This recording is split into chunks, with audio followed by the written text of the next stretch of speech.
recherche d'emploi durant cette crise sanitaire et l'après. La formation sera animée par Madame Boussou, Sandrine Ogu et Madame Diop Kamissa Traoré de l'équipe Madibara.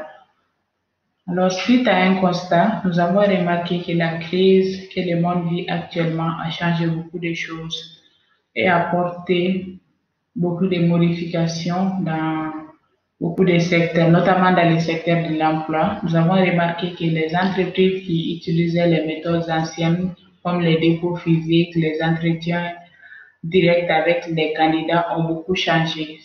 C'est maintenant les postulations en ligne et les entretiens en ligne ou par vidéoconférence. Nous allons vous dire quelles sont les étapes à suivre pour trouver un emploi durant cette crise sanitaire et l'après. Les différentes étapes, ce sont définir son projet professionnel, rédiger son CV, sa lettre de motivation, rechercher les sources, optimiser sa visibilité, faire le personal branding et enfin postuler en ligne. Le projet professionnel.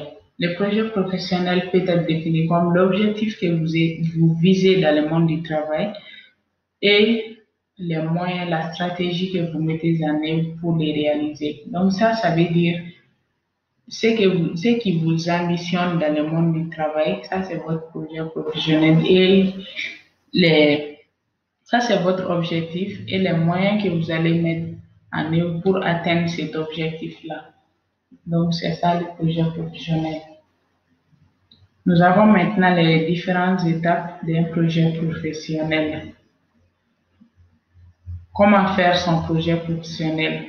Fixer et rédiger vos objectifs, identifier et mobiliser les ressources, définir une stratégie, définir un plan d'action.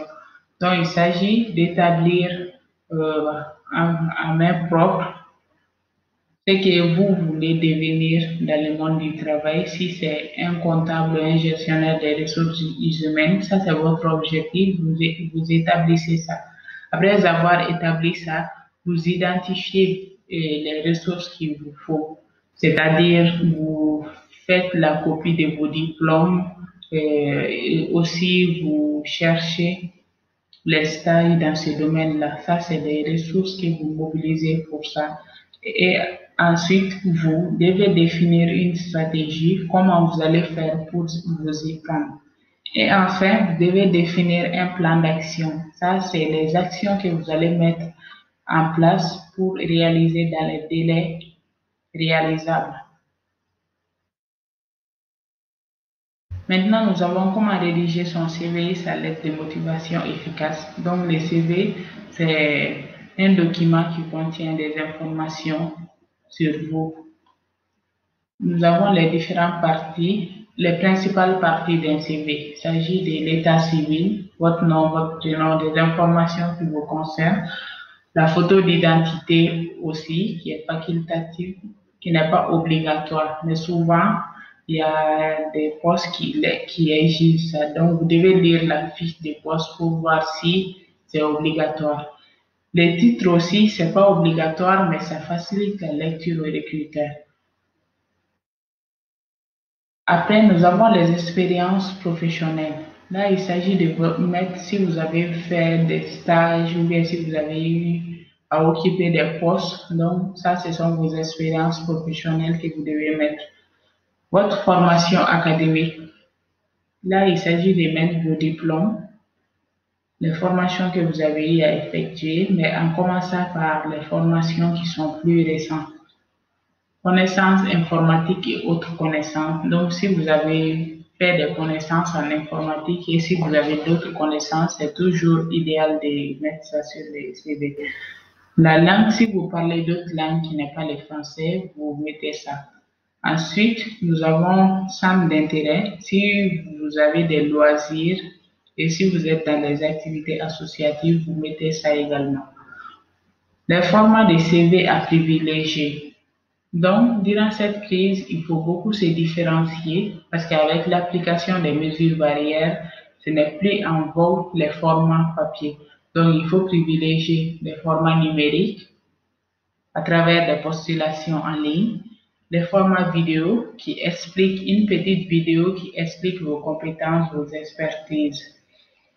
Les CV sur les réseaux sociaux, comme nous avons remarqué que beaucoup d'entreprises sont sur les réseaux sociaux, donc ça va vous donner plus de visibilité. Nous avons maintenant les étapes de la lettre de motivation. Donc, il s'agit de mentionner l'objet et la source.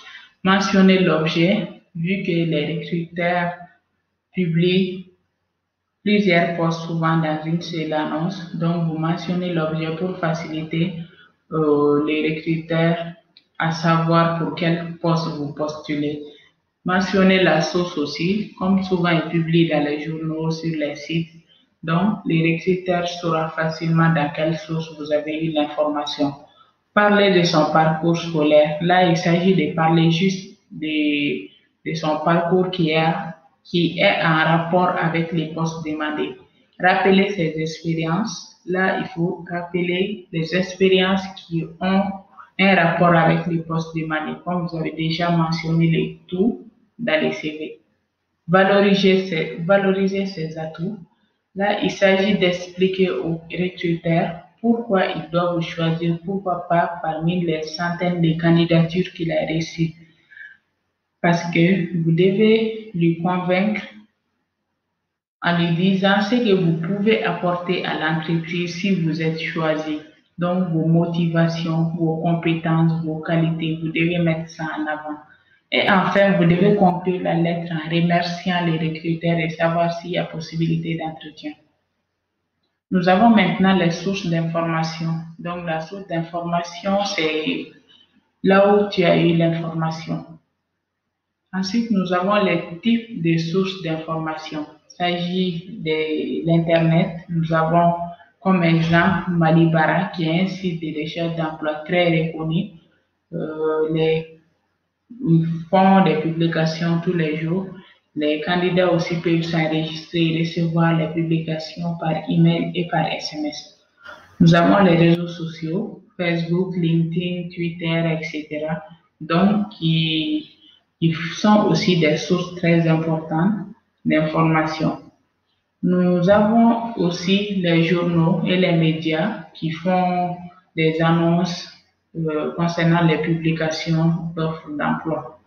Maintenant, je vais passer la parole à Madame Boussou qui va vous expliquer les restes. Ok, optimiser votre visibilité sur le web, c'est comment se faire voir de façon positive, de façon professionnelle auprès des recruteurs, tout en utilisant les réseaux sociaux. Comment optimiser sa visibilité? Pour optimiser sa visibilité, il faut créer et développer son réseau social professionnel. Vous pouvez par exemple utiliser LinkedIn ou vous pouvez créer votre profil professionnel et envoyer des demandes d'invitation à d'autres personnes qui peuvent vous aider dans votre recherche d'emploi. Vous devez travailler votre profil. Travailler son profil, c'est de mettre toutes les informations qui vont nous faciliter la tâche dans notre recherche d'emploi. Les informations pertinentes, les informations qui vont nous démarquer des autres. Parler de son secteur d'activité, c'est-à-dire c'est le secteur dans lequel vous voulez évoluer professionnellement. Si c'est le domaine de la comptabilité, vous devez parler de tout ce qui est en rapport avec le secteur de la comptabilité. Aimer des pages liées à ce secteur. Vous pouvez liker les pages des autres experts, d'autres personnes qui évoluent aussi dans ce domaine. Vous pouvez les partager sur votre réseau social professionnel. Partager des publications pertinentes, c'est des publications professionnelles, c'est des publications qui peuvent vous faciliter la tâche de votre recherche d'emploi. C'est des publications qui peuvent vous donner une certaine visibilité auprès des recruteurs.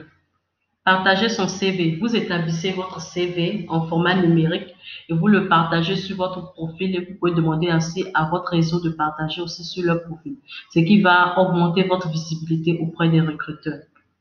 Faites attention à votre image. Vous devez faire attention à tout ce que vous partagez sur votre réseau, à tout ce que vous publiez, à tout ce que vous mettez, parce que ça peut atteindre votre image de façon négative auprès des recruteurs. Donc, il faut partager tout ce qui est positif, tout ce qui facilite, tout ce qui vous donne une bonne image auprès des recruteurs.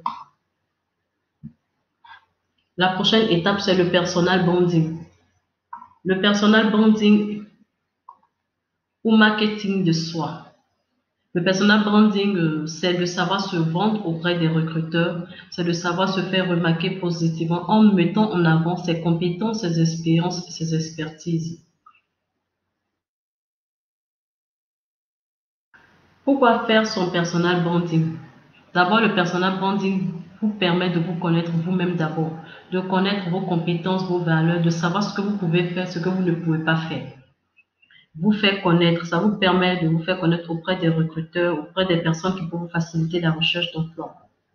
Si vous réussissez votre personal branding, ça vous facilite, ça vous permet aussi de vous faire reconnaître aussi par certaines personnes.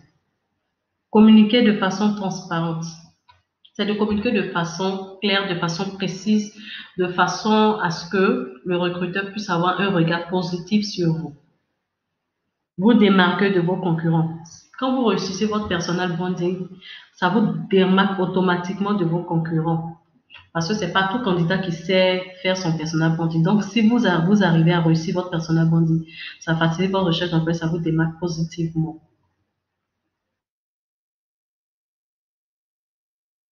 Comment gérer votre identité professionnelle sur le net?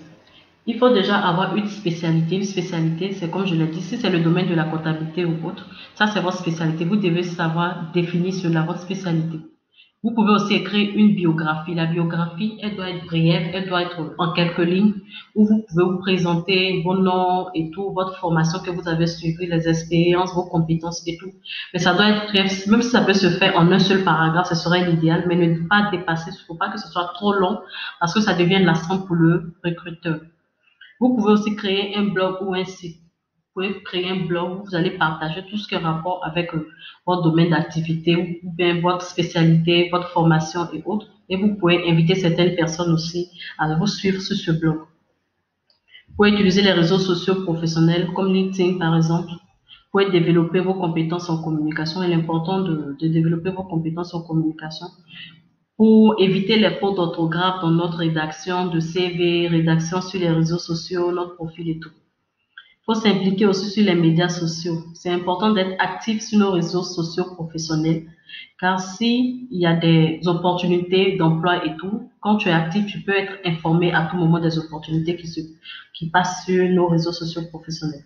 Développer son réseau, c'est d'envoyer plusieurs demandes à plusieurs personnes qui peuvent nous faciliter nos recherches, dans notre recherche d'emploi. Il faut créer et partager des contenus intéressants. C'est de partager des contenus professionnels, des contenus qui peuvent nous aider, des contenus qui peuvent communiquer pour nous de façon positive auprès des recruteurs. La dernière étape, c'est l'étape de la postulation en ligne. On voit qu'aujourd'hui, c'est la méthode la plus utilisée par toutes les entreprises. Donc, il faut aussi aller vers ce sens. Donc, il faut aussi aller dans ce sens, c'est d'utiliser cette méthode électronique. Il faut éviter le plus possible les dépôts physiques. Maintenant, si vous devez postuler par mail, vous devez avoir un contenu attrayant pour accompagner vos documents. Mais si vous utilisez les téléphones pour postuler, vous pouvez soit seulement mettre en l'objet et aussi écrire en quelques lignes vos noms, vos compétences, formations, en quelques lignes. Ça facilite aussi la lecture du recruteur. Avoir un compte sur les réseaux sociaux professionnels contenant les mêmes informations que le CV. C'est important d'avoir les mêmes informations sur votre CV que sur vos différents profils professionnels. Parce que le recruteur aujourd'hui, on voit que beaucoup de recruteurs vont sur les réseaux sociaux professionnels pour voir, pour vérifier qui est la personne, qui est ce candidat et tout. Donc, ces mêmes informations doivent être sur vos réseaux sociaux professionnels aussi. Parce que si vous n'utilisez pas les mêmes informations, ça vous discrédite auprès des recruteurs. Publier une petite vidéo pour vous présenter en quelques minutes. La vidéo ne doit pas être longue, elle doit être une petite vidéo, peut-être au maximum de 10 minutes, où vous allez vous présenter, parler de vos expériences, vos compétences, vos formations. En bref, c'est de vous présenter, mais de façon brève et précise. En fait, ce qu'il faut retenir de cette formation, c'est de savoir que malgré qu'il y a cette crise sanitaire, il y a toujours des entreprises qui continuent de recruter, même si le niveau a baissé. Vous pouvez toujours avoir un emploi durant cette crise, mais il faut savoir se démarquer positivement auprès des recruteurs, se faire voir de façon positive, de façon professionnelle, et c'est sûr que vous pourrez avoir un emploi, même dénicher un entretien d'embauche avec un recruteur. Merci d'avoir suivi cette formation. Si vous avez aimé, vous pouvez laisser des commentaires sur notre page, sur nos réseaux sociaux. Et il y aura d'autres sessions de formation sur différents thèmes. Nous allons nous communiquer au fur et à mesure que les formations seront programmées.